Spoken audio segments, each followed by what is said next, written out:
Spotlight on Frazee is sponsored by these community-minded businesses and organizations. Frazee Family Foods. What a hometown grocery store should be. Friendly staff, family-owned, and a wide variety of groceries to fulfill your needs. The City of Frazee and Frazee Event Center, featuring a 5,000 square foot room, a built-in stage, and a full-service bar. Perfect for a multitude of events. Call or click to book your event. Welcome to Spotlight on Frazee. I'm your host, Hank Lutke, and I'm here with LeeAnn Felix. Hi, LeeAnn. Hi, Hank. Welcome to TV3. Thank you. And welcome to Frazee. Yes, it's great to be here. So, tell us a little bit about yourself and how you ended up in Frazee. Sure. Well, thankfully, about a month ago, the Frazee Public School District received a grant from the Minnesota Department of Human Services Behavioral Health Division called the Positive Community Norms Grant. And so I am the coordinator for that grant. So, I have never even heard about that before. Okay, well, it is actually a very successful program that has been going on throughout Minnesota since 2006. And so it has been awesome that Frazee Vergus actually received this grant, because what it's going to be working on in the next 5 years, it's a 5-year process, is helping create more positive change with our youth while encouraging them to make healthy choices and hopefully reducing substance use. Well, and I know when I first got on the council, we had issues with some people here in town that were dealing in drugs, and we were able to get them arrested and get them out of here. But they always seem to find ways back into the community. Well, and what I'm so excited about is this grant focuses on those concerning issues, but then it also highlights what's positive and what's going right in Frazee Vergus, because the great thing is that this community has already shown that they have the capacity and the interest and are already showing some positive things that are going on. So we get to just gather together as a community and start creating even more good. It's really about looking at what's going right, what can we do to increase the positivity in this community. So, you'd mentioned Tracy from Cornerstone Project earlier, and so you will probably be coordinating some things with her too then. Yes, we are so excited to be able to partner with Cornerstone, as their vision is, just like so many others in this community, is to really provide a safe space for youth to hang out, participate in leadership opportunities, do community projects, and then also being able to share that with the students at the school, that there's another place for them to actually participate in. Well, and I know with both parents working all the time, it seems like nowadays, we have the latchkey children, the ones that nobody's home when they get home, and so the Cornerstone Project helps with that too. We're going to take a break right now, LeeAnn, and and you people out there in TV3 land too, and we'll be right back talking more with LeeAnn Felix about behavioral grant and what's happening with Frazee High School.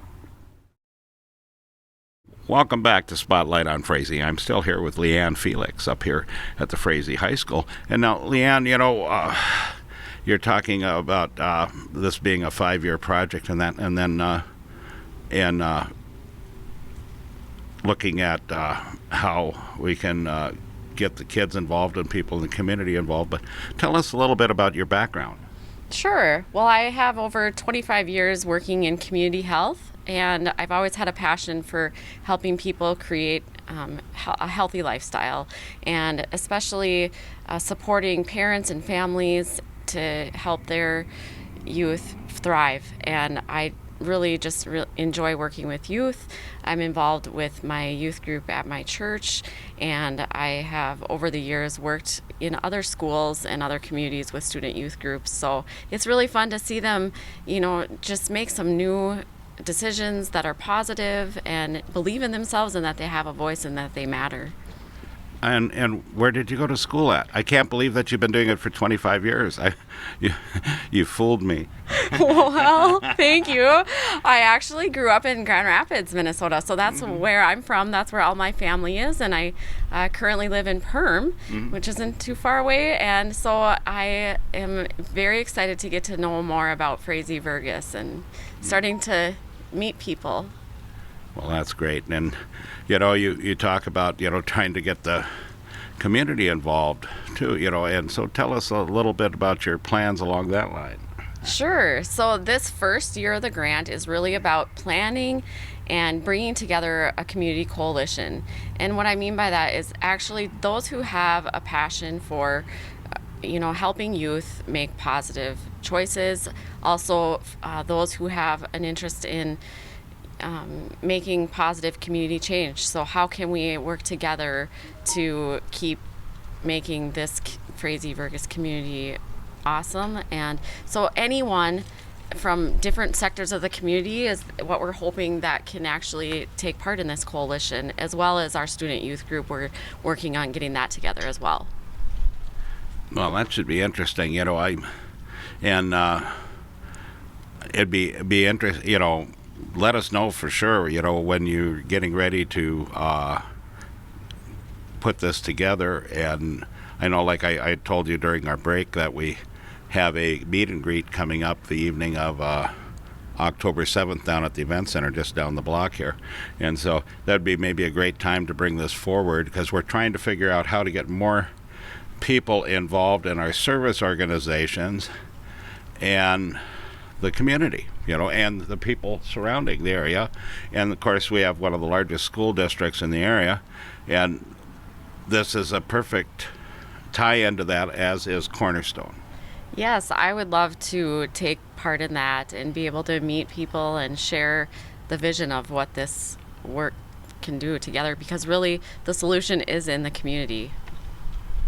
I agree with you 100% there. I know at county level, we''ve been meeting just about every week with child care providers on trying to help them. We feel that we need to find places for basically 600 preschoolers so that their parents can go to work. There is nothing available, and there's some stuff coming down from the federal government, some stuff from the state, some stuff being done county-wise, but it is trying to form the same thing, a coalition that can put all this stuff together so everybody understands it, get the training done, and expand it out. We're hoping to get in the next couple of years at least another 80 to 100 slots for kids and get more people back into the workforce. Yes, hopefully. That is definitely a topic of concern in many communities, but thankfully there is hope and there is a way that it can be step-by-step addressed. Well, I really appreciate you being on the program, and we look forward to working with you on your project there and your behavioral grant. Thanks for being here. Yes, thank you so much, Hank. Appreciate it. So remember, pet the dog, hug the kids, kiss the wife, and wave at the neighbor. The next person you wave at could be your next best friend. And we'll see you next week on Spotlight on Frazee.